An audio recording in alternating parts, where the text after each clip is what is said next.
Shalom, selamat pagi siswa-siswi SMP Kristen 5 beserta Bapak Ibu Guru yang terkasih di dalam Tuhan Yesus Kristus. Apa kabar? Semoga kita semua sampai saat ini masih dalam keadaan yang sukacita, sehat, dan juga semangat.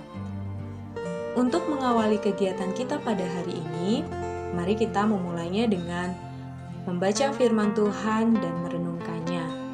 Namun, mari kita berdoa terlebih dahulu. Bapa kami Tuhan Yesus Kristus yang bertata di dalam kerajaan surga, selamat pagi Tuhan. Kami mengucap syukur untuk kebaikan-Mu, untuk kasih setia-Mu yang boleh kami rasakan hingga saat ini. Tuhan, sebentar kami akan membaca firman-Mu, merenungkannya. Mari Bapa Engkau juga mampukan kami untuk menjadi pelaku firman-Mu sehari-hari. Kami menolak segala sesuatu kuasa kegelapan yang akan mengganggu kami, yang akan memecah konsentrasi kami. Di dalam nama Tuhan Yesus kami berdoa. Amin. Renungan kita pada hari ini terambil dari Kejadian 50 ayat 20. Kejadian 50 ayat 20.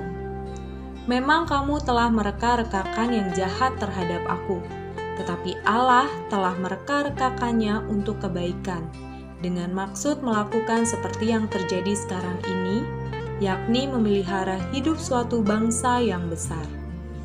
Renungan kita pada hari ini berjudul Selalu Ada Hikmah.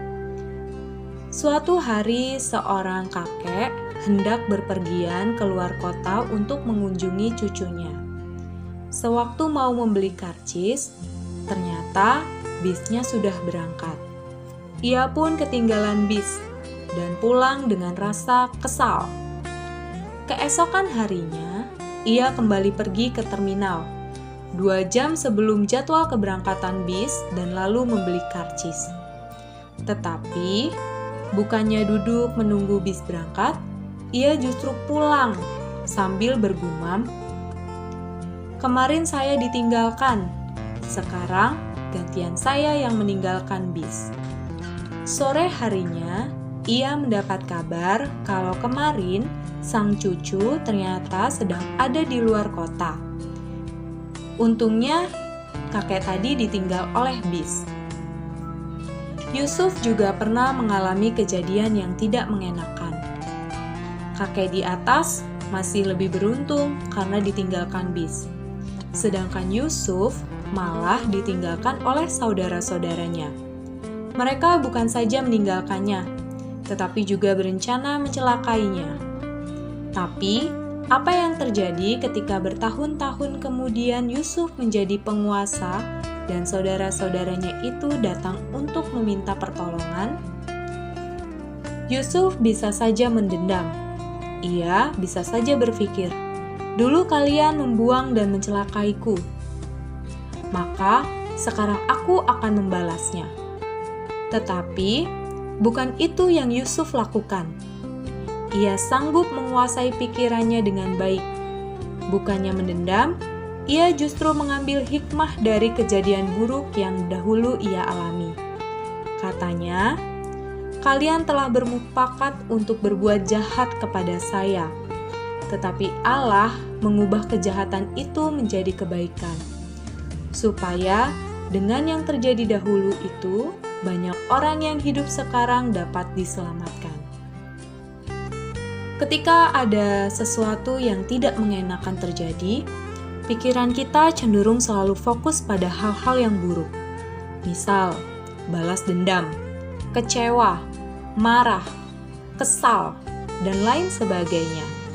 Nah, pikiran-pikiran seperti inilah yang seharusnya dapat lebih kita kendalikan dan kuasai. Ganti pikiran-pikiran seperti ini dengan pikiran-pikiran yang lebih positif. Bukannya selalu ada hikmah di balik masalah?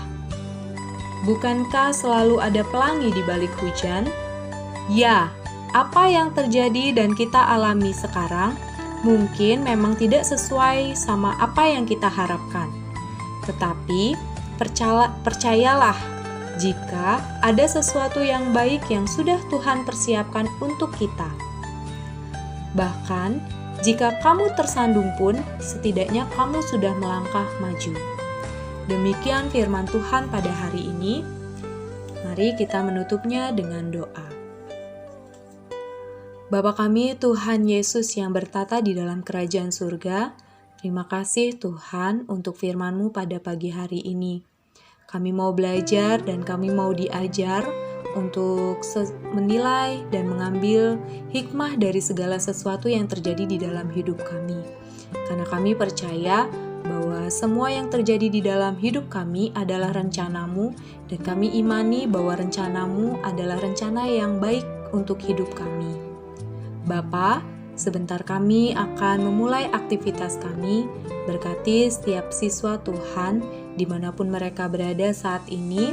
Kiranya Engkau memberikan mereka semangat yang tinggi untuk belajar Tuhan.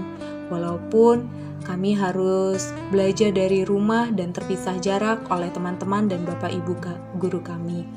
Berkati supaya Tuhan taruh rasa tanggung jawab terhadap mereka, supaya mereka bisa menyelesaikan tugas demi tugas dengan setia dan juga dengan maksimal.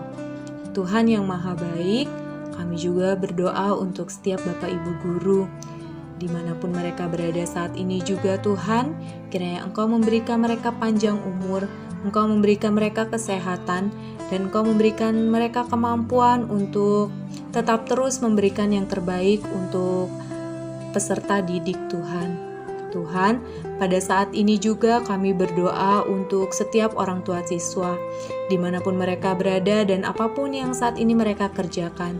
Tuhan berikan mereka kesehatan, panjang umur, dan Tuhan cukupkan segala yang menjadi kebutuhan mereka Tuhan. Sertai di dalam mereka mencari rezeki Tuhan. Tuhan, kami juga berdoa untuk bangsa dan negara kami Indonesia. Di tengah pandemi ini Tuhan, kiranya Engkau memberkati supaya kami satu persatu masih tetap Tuhan berikan kesehatan. Tuhan tetap berikan kami perlindungan, terutama para pemimpin yang saat ini masih bekerja keras untuk mengatasi supaya pandemi ini segera berakhir. Berkati Tuhan supaya kami juga sebagai warga negara boleh taat terhadap protokol kesehatan. Ini Tuhan doa dan seru kami. Kami menyerahkan aktivitas kami pada hari ini, bahkan seluruh hidup kami ke dalam tangan kuasa Tuhan Yesus Kristus. Di dalam nama Tuhan Yesus kami berdoa. Amin. Selamat beraktivitas, semoga hari ini menyenangkan. Tuhan Yesus memberkati.